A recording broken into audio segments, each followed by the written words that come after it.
Reka nsubire kubahereza mwiriwe canke mwaramutse bivanye naho buri umwe wese aherereye mwe banywanyi bacu mubana natwe mu makuru n'ibiganiro vya misi yose tubandanya gushikiriza kuri nombonesha kure yacu kandi yanyu Umuhuza TV. Uyu ni umwanya tugiye kubageza ko amakuru biriko biravugwa bigezwe ko muri kano kanya, akaba ari amakuru tuza kugaruka kuri vyinshi cane ndetse n'ibiriko birabera mu rwego rukuru rw'iperereza cane ku cicaro gikuru caryo i Bujumbura hafi na Katedrale Regina Mundi. Kuri ubu benshi mu bakozi biperereza abahoze bajejwe amaperereza mu ntara ndetse n'abandi batandukanye bariko barafatwa.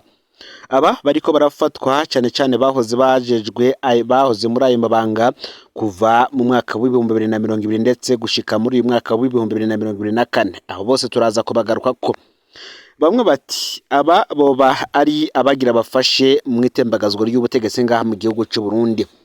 Tubibutse ko dusubiye inyuma gato mu mwaka w'ibihumbi 2020 kuva Perezida Evariste Ndayishimiye atorwa kurongora igihugu cy'u Burundi, uyu ni umwaka ugira kane ari muri ayo mabanga.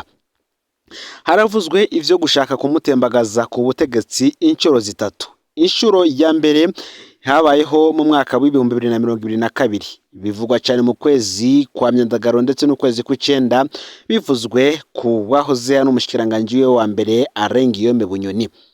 Mu mwaka uheze naho ibintu nk'ivyo vyaravuzwe mu mwaka w'ibihumbi 2023, navyo bivugwa kuri Arengiyome Bunyoni ndetse bikavuga ko Colonel Desire Uwamahoro ari umwe mu bari kugira uruhara rukomeye cyane mu yicwa rya Perezida Evariste Ndayishimiye biciye mu kumurasa kwigenekerezo ya mbere Rusama umwaka w'ibihumbi 2023, ubwo yari kuba ari karashikiriza ijambo ku munsi mpuzamakungu wahariwe abakozi n'akazi.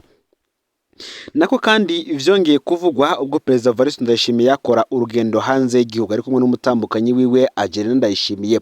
Urugendo bakoreye mu gihugu ca Cuba ndetse barubandaniza mu gihugu ca Leta Zunze Ubumwe za Amerika, aho bamaze hafi inusu y'ukwezi bari hanze y'igihugu batari bahonyoza ikirenge mu gihugu. Ico gihe haravuzwe ivy'isimburwa ry'igipolisi gicungera inzego cyangwa gicungera iradio na televiziyo vy'igihugu RTNB, ko bagira basubirizwe, ko bagira baveyo abandi batangure akazi kabo, gusa ico gihe bikananirana.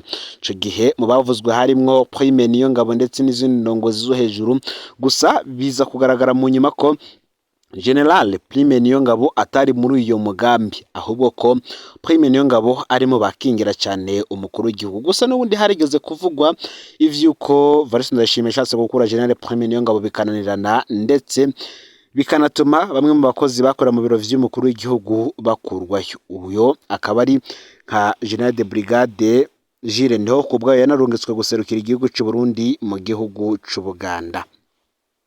Kuri ubu rero aya makuru tuzanye aragira ati hari uwatanze ubutumwa butabariza umwe mu bahoze bajejwe iperereza mu ntara, kuko uyu ariko atabarizwa yarongoye iperereza mu ntara ya Rutana, mu ntara Cibitoke, arongora iperereza mu ntara Rumonge, arongora iperereza mu ntara Ngozi, Kirundo ndetse na Bururi. Turaza kumugaruka ko mu makuru yacu mu buryo burambuye. Uyu rero niwe ariko aratabarizwa, mu gihe uwamutabarije we yagize ati mudufashe gutabariza umuntu wacu yarasanzwe akorera iperereza ngaha mu gihugu, nawe suyundi kino gihe apfungiwe ahantu hataramenyekana mu iperereza. Uyu akaba ariko yagirizwa ko yari yifatanije n'abashaka gutembagaza ubutegetsi bwa Perezida Evariste Ndayishimiye. Mu mutabarize ntahavagirirwa nabi, ahubwo aje imbere y'ubutungane burane. Muti rero uyo nindi niwe tugiye kugaruka ko, kandi muri ano makuru turaza kubageza ko kandi urupfu rw'umwe mu banyepolitike bamye bakomeye cyane. Uyu akaba ari Honorable William Munyembabazi aherutse kwitaba Imana mu buhungiro mu gihugu cya Tanzania. Aya nandi yose ntuze gucikanwa aho uherereye hose, rero ndagwaye kaze muri ano makuru. Mwe mukurikirana amakuru yacu n'ibiganiro muherereye nga mu gihugu cy'u Burundi, mu ntara zigize ubumanuko, ubuseruko, uburaruko, uburengero, abari mu bisata bitandukanye vyose bigize igihugu cy'u Burundi, abadukurikirana baherereye hanze y'imbizi z'igihugu cy'u Burundi nko mu karere ka Afrika y'ibiyaga binini, hanze y'umugabane wa Afrika, hanze y'igihugu cy'u Burundi ndetse no makungu ya kure. Ndabaye kaze rero muri ano makuru tugira dutangure. Na makuru cyane cyane arabana na bamwe mu bakozi b'iperereza bariko barafungwa. Aba bariko barapfungwa bagirizwa ko ngo baba barifatanije n'abashaka gutembagaza ubutegetsi bwa Perezida Varisito Ndayishimiye. Ese umukozi w'iperereza Jovite Butoyi we apfungiwe ibiki? Apfungiwe hehe? Reka abari we dutangurirako. Umwe mu barungitse ubutumwa yagize ati ndabasavye mudufashe gutabariza umuntu wacu arasanzwe akorera SNL ngaha mu gihugu. Uyo si uwundi ni Jovite Butoyi. Kino gihe akaba apfungiwe ahantu hataramenyekana mu iperereza yagezwa ko yari ifatanije n'abashaka gutembagaza ubutegetsi bwa Varisito Ndayishimiye. Umutabarize ntahave agirirwa nabi. Ni ubutumwa buvuga ibintu bikomeye, ariko n'ubundi wabutanze ntiyashimye gutangaza ibintu byinshi. Ntitwamenye nimba Jovite Butoyi yoba yagizwe kwifatanya na General Bunyoni canke hariho abandi bashasha bagirizwa ko bagomba gutembagaza Perezida Varisito Ndayishimiye. Ni mugihe kandi irindi soko twabajije mu iperereza ryemeje ko Jovite Butoyi apfunzwe, ariko ntiryatubwiye ico apfungiwe. Ryatubwiye ko ivyo Jovite Butoyi yafatiwe binyegezwa cane, hoba hariho n'abandi bafashwe bataramenyekana. Byose turaje tubice irya nino. Ubundi uyu Jovite Butoyi nta byinshi bizwe kuri kahise kiwe, gusa icyo tuzi nuko ari intwazangabo mu gipolisi ivuka mu Kamenge. Turazi kandi ko yarongoye iperereza mu ntara ya Rutana, mu ntara za Rutana, Cibitoke, Rumonge, Ngozi, Kirundo ndetse na Bururi. Mu ntara yakoreyemwo nk'umukuru w'iperereza ntibigeze bamuvuga nabi, ariko muri ndondeza barafise izina ryiwe mu madosiye y'abantu benshi banyuruzwe n'iperereza bakaburwa irengero ryabo. Kenshi ngo yarabafata akabamanukana i Bujumbura, mu nyuma bakaburirwa i Bujumbura ku cicaro gikuru c'iperereza. Abandi nabo bafatiwe mu ntara yaba ajejwe, ariko bagafatwa n'abandi bategetsi. Muri Ntwarantero umwaka w'ibihumbi 2016, mu gihe Jovite Butoyi yatwara iperereza mu ntara ya Cibitoke, yarahagaritse umusore yitwa Boris Sinagaya wo kumusaga. Yaragiye kwivuza mu Rwanda, amupfungira gato mu Cibitoke mwijara mu manukana i Bujumbura. Kuva ubwo nta gakuru ka Boris. Muri Munyonyo umwaka w'ibihumbi 2022, mu gihe Jovite Butoyi yatwara iperereza mu ntara ya Kirundo, harafashwe kandi uwitwa Ferdinand Nyandwi batazira Kambayingwe. Yaraherutse gutahuka avuye mu Rwanda. Kambayingwe yarafashwe arabohwa, arakubitwa, abantu babona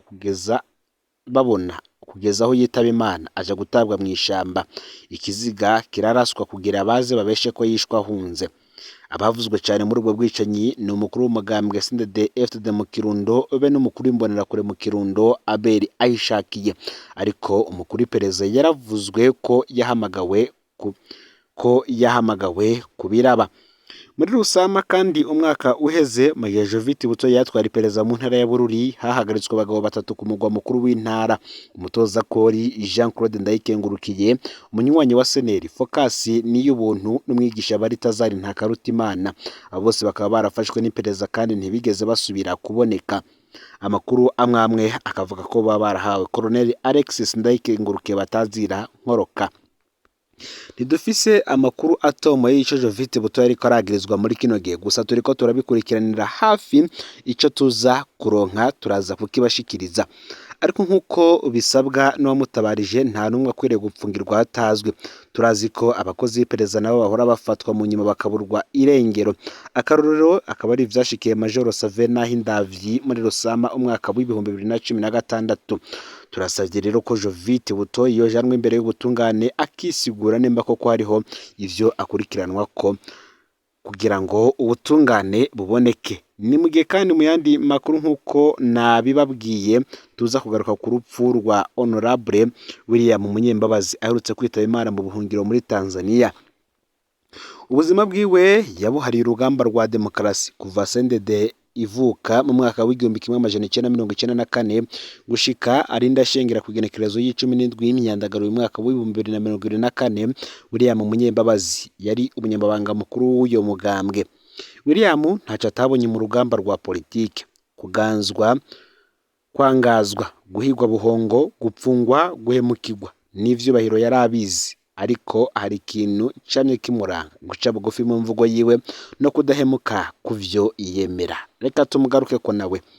William Munyembabazi yavutse mu mwaka w'igihumbi 1959 muri zone Muheka ya komine Songa mu ntara ya Bururi. Uyize amashuri y'intango ahitwa Tagara abandaniriza yisumbuye muri lycée Rutovu. Aho ni naho yahuriye na Leonard Nyangoma yamubereye umwigisha kuva mu mwaka w'igihumbi kimwe amajana icenda mirongo irindwi n'icenda. Mu nyuma barahava basangira urugendo rwose rwa politike. Uyu William Munyembabazi yize kaminuza y'u Burundi Izege muri ISA igisata c'uburimyi n'ubworozi. Arangije amashure William Munyembabazi yagiye kwigisha muri Itabu mu ntara ya Karusi. Avuye ngaho yarakoreye ishyirahamwe ry'Abasuwisi nk'umugoronome muri Bujumbura Rurari. Yaranakoreye kandi mu bushikiranganji bw'ibidukikije yongera ararongora ishyirahamwe rya leta ryitwa PSTP ryakorera mu Ruyigi. Mu bijanye na politike William Munyembabazi yamenyekaniye mu mugambwe FRODEBU. Mu mwaka w'igihumbi kimwe amajana icenda mirongo icenda na gatatu William Munyembabazi yari icegera c'uwarajejwe kwamamaza Melchior Ndadaye mu matora y'umukuru w'igihugu. Inyuma rero y'amatora ya Perezida Ndadaye yagenye William Munyembabazi kurongora ishirahamwe rya leta ryo guhingura amavuta n'ibigazi mu Rumonge. Inyuma y'igandaguriro ya Perezida Ndadaye William Munyembabazi ari mu batanguye umuhari CNDD, mbere anawubera umunyamabanga mukuru. Uyu kandi akaba ari muri bake batigeze bavana na Leonard Nyangoma mu bihuhusi vya politike yaciyemwo. CNDD imaze kwicamwo ibice vyinshi rero William Munyembabazi we yagumanye na Leonard Nyangoma arinze yitaba Imana akiri umunyamabanga mukuru w'umugambwe CNDD. Aho bagarukiye mu gihugu inyuma y'intambara William Munyembabazi yabandanije urugamba rwa politike. Mu mwaka w'ibihumbi 2005 yaratowe kuba umukenguza amateka serukira intara ya Bururi. Amabanga yabayemo gushika mu mwaka w'ibihumbi 2010. Kumwe mu batavuga rumwe n'ubutegetsi rero William Munyembabazi yarahamwe bikomeye n'ubutegetsi bwa CNDD FDD aranapfungwa mu mwaka w'ibihumbi 2011.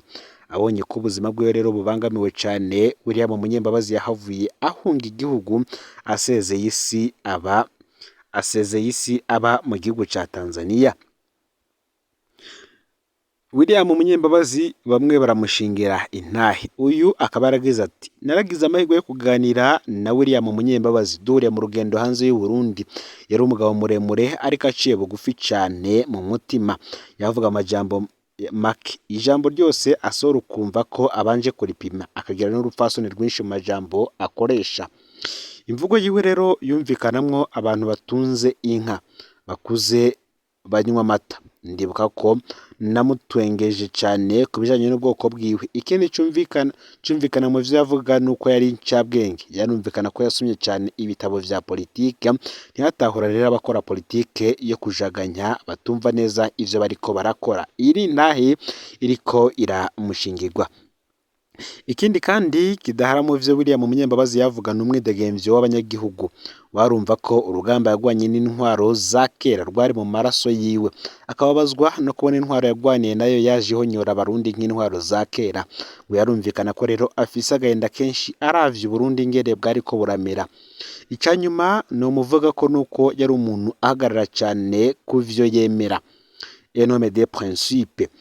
Nta kitakozwe kugira William Munyembabazi bamutandukanye ngo na Leonard Nyangoma. Iyo avyemera ari kuronka ivyicaro bikomeye mu ntwaro, gusa yisemwo ngamagorwa y'ubuhungiro hako yihemukira.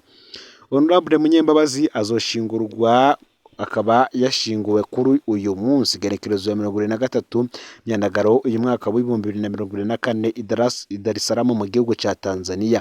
Muri bino bihe vy'umubabaro rero turahojeje umuryango wa Honorable William Munyembabazi nabo bari basangiye urugamba rwa politike. Ngayo rero amakuru yaragezwe ko muri kano kanya. Ufyonde subscribe canke sabone niba utari wafyinda ko kugira ngo nawe uje uba mu bambere bashikirwa n'amakuru dushikiriza.